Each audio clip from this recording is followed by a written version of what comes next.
This video is my opinion. Okay, everybody's got an opinion. You know, they say opinions are like assholes. Everybody's got one. This is my opinion. Okay, the majority of our fields around us are anywhere from an hour and a half to like 3.5 hours away. There are two fields that people go to, okay, on my team. One is like 2 hours and 15 minutes from my house, and one is about an hour and a half. So that one I go to all the time. The one is strictly an airsoft field. The other is a paintball field that does airsoft too. Most of the surrounding locations are paintball fields that do airsoft. There is one that's about 2.5 hours away that has a paintball on one side of the street and airsoft on the other side. So they have a separated designation between airsoft and paintball. But most of the other places are paintball fields that are doing airsoft as well. The first two fields that I mentioned, the airsoft field that's like 2 hours 10, 2 hours 15 from me, they are 1.86 joules or 400 with 2.5s. Sniper rifles 2.85 or 2.81 joules or 500 with 2.5s. If you're over 400 to 450, you're a DMR rule, and they've got all kind of different things for that. The other location, which is a paintball field that does airsoft, which is about an hour and a half away, their open plays are 400 with 2.5s or 1.86 joules, and sniper rifles are 2.81 or 500 with 2.0s. They also have a rate of fire limit of 20, 25, depends on. They used to have a full auto, but their open plays no longer do full auto. So, but this paintball location that does airsoft, they also have events by this one company that comes there, and the next 4 events that are there, starting in March, all the way through till like September, are the same company. And they have a 1.55 joule limit, or 408 with 2.0s, or 2.85 joule limit, which is 550 with 2.0s for sniper rifles. They have a different rule set for HPA, but they're basically not using the field stock limit, but the lower stock limit. All the other fields that are 2+ hours away, paintball fields that are airsoft, including the one that's paintball on one side and airsoft on the other side, are 400 with 2.0s or 1.49 joules, and sniper rifles are 2.3 joules or 500 with 2.0s. All of them around us. Okay? Which begs the question, what happens when you buy an airsoft rifle, brand new, out of the box, and you take it to a field and you're over the limit? You're done. Now you're getting somebody to rip it apart, take the spring out. If it's got a quick change spring, maybe you could downgrade the spring the whole 9 yards. But I went on e-bike, and I have another monitor up here on the site, and I clicked on the first site, or the first link for an AK. I clicked on Sima, and I clicked on one of the cheapest ones. It's like $200. And its FPS is listed 440 to 460 with 2.0s. It has that range.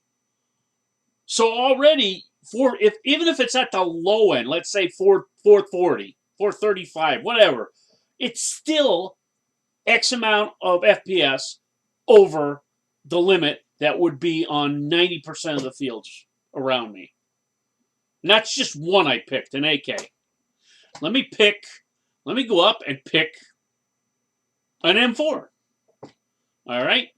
I got to pick a shot by models. Let's see. Shot by models, and I'm going to pick an M4. And let's see. M4. I am going to pick a carbine length. Although most people would buy a short barrel rifle, would usually be for CQB and stuff like that. So I'm going to pick middle of the road carbine. And again, I'm going to grab a Cyma, even though Cyma probably doesn't make that good of an M4. And I'm going to pick the cheapest one here. It's under $200. All right. 360 FPS. That's fantastic. 360 FPS. Okay, but that's the Cyma. So let's just go to another one. I'm trying to think of one that I can pick that I know is going to have a little bit. Valken. Here we go. Here's a Valken. Let's pick like their run-of-the-mill. Valken has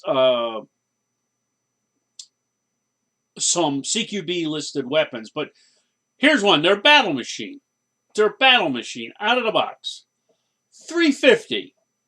How come all the M4s you can buy under the limit, but you pick any AK and it's over the limit that you'd ever have for a field, and you end up like fixing it? I've seen a lot of new ones.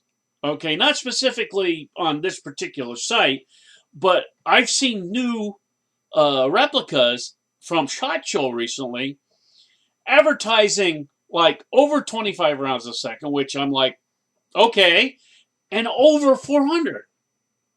This one shoots 440 and 28 rounds per second. All right, you can't use it at some of the fields. The rate of fire is too high. You won't be able to use it full auto, so you'll be stuck on semi, which wouldn't be bad.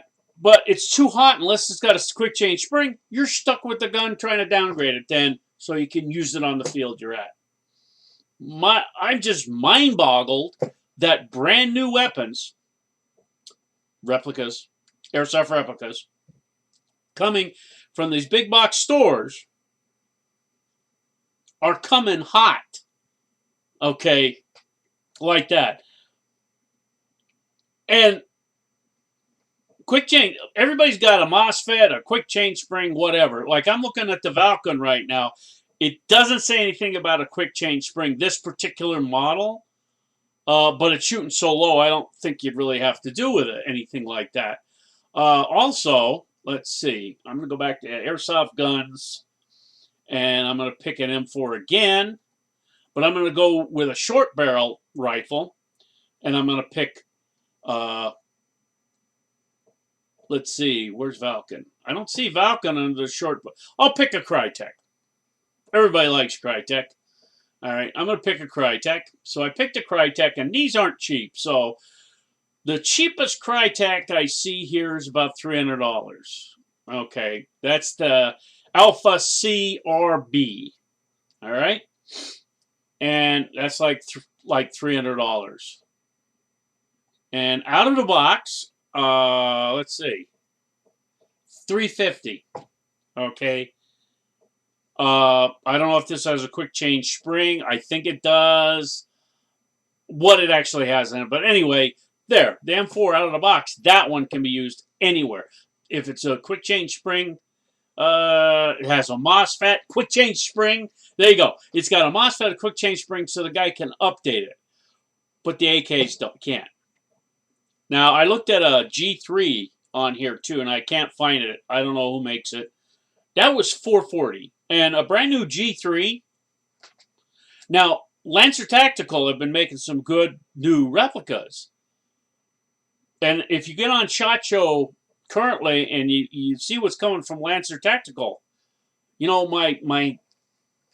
you saw that little fuzz go in front of the camera? I have a sheepskin thing on my chair. And every time I move my hand, something flies up in the air. So the little fuzzes come off it. Anyway, Lancer Tactical at SHOT Show is just showing all these different M4s that are shooting way hot. So I'm like, I don't know what the industry is thinking. That's just my opinion. The industry should either like put MOSFETs and everything with a quick change spring, which then ups the price, or make the replicas out of the box applicable so they can work on every field. Okay. Not every field is going to be 1.86 joules. A lot of fields are 1.49 or sometimes below. I actually know of a field that they were running 375 on an outdoor field, no full auto, semi only. You know, so this has been my bitch session about replicas, because what prompted all this is a friend asked me about this, and he got one, and it's over the limit for where he's at, and he's like so pissed off. He wants to send the replica back. And it doesn't have a quick change spring.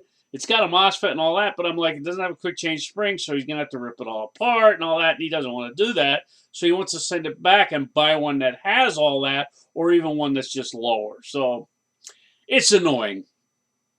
So this has been me on my soapbox. Like to hear your opinion on this too. And as always, have a good night. It's actually after 10 o'clock. See you later. Oh my God! Oh, that's not right. No.